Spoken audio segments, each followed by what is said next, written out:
এইটো ভাবিব নালাগে।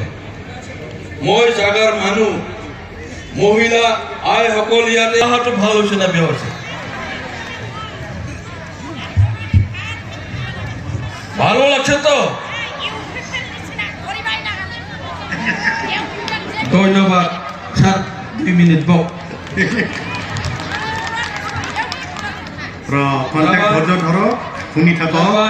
সতীৰ্থ ইউপিপিএলৰ বহুত কৰ্মী আছে ইয়াত, 150-200 মান আছে। 150-200 জন মান আছে ইয়াতে। তেখেতসকলক সোধক, তেখেতসকলক আজি গোটেই ৰাতি বোলে ফোন মোক মেছেজ আছে মোবাইলত। মেছেজত কি দিছে? কোনেও মোক বেয়া ভাষা বেয়া লিখা নাই। কি কৈছে জানা? আগবাঢ়ক একেলগে যাব পাৰিলে ভাল আছিল ছাৰ। ইউপিএফএলৰ 3-4 জন মান শীৰ্ষ নেতা, গজৌ থাকিনি নেতা শুভেচ্ছা থাকিল কাম কৰি আপুনি আমি আপোনাক চাই আছো। বহুত মানুহে মোক জনাব আহালে ব্যৱহাৰ কৰিছে, মোৰ লগত কথা পতা নাই, কোনেও ক'ব নোৱাৰে। এইকাৰণে মোক বিভিন্ন জনগোষ্ঠী আগবাঢ়িছে, ধন্যবাদ লং লিখে কৈছে। আঙা মানে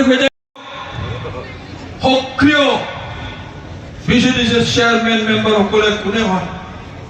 দলৰ সক্ৰিয় জনসাধাৰণ পাব্লিকৰ লগত জড়িত থকা মানুহ ব্যক্তিকহে আমি চেয়াৰমেন মেম্বাৰ দিয়া হয়।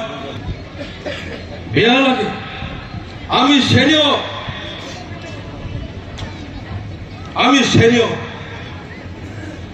নতুন আহিছে, গৈ নতুন গুচি গ'ল। এতিয়া গুৰুত্ব নাই, নীতি নাই। আচলতে নীতিৰ অভাৱ, ইউপিপিএলৰ নীতিৰ অভাৱ, প্ৰটকল নাই। সেইকাৰণে পতন। সেইকাৰণে ইমান ডাঙৰ সপোন লৈ যোৱা নিৰ্বাচনত আগবাঢ়িছিল, এই হল প্ৰমাণ আজি। গতিকে আপোনালোকে সোধকচোন চেয়াৰমেন মেম্বাৰক। চৰকাৰৰ সময়ত খালি ডাঙৰ ডাঙৰ পোষ্টাৰহে মাৰিব দিছে, ডাঙৰ ডাঙৰ পোষ্টাৰহে মাৰিব দিছে বিচিডিচি মেম্বাৰ চেয়াৰমেন সকলক। বেয়া লাগে। ময়ে বনাইছিলো সাৰা বিজনেস। এই সময়ত মোক সোধে, ছাৰ কি হ'ব, আমাৰ কি কাম হ'ব, কি চলিব, কোনো খা খবৰ নাই। চেয়ারম্যান কাটি দিম, মেম্বার কাটি দিম, এইটো কৈয়ে ধমকি মাজত। বেয়া লাগে। কি পোষ্টার মারিব দিলে 4-5 বছরে ডাঙর গাহৰি মিশনেৰ পোস্টাৰ। গাহৰি মিশন আছিল না নাই? তোমাকে আমাৰ মিশন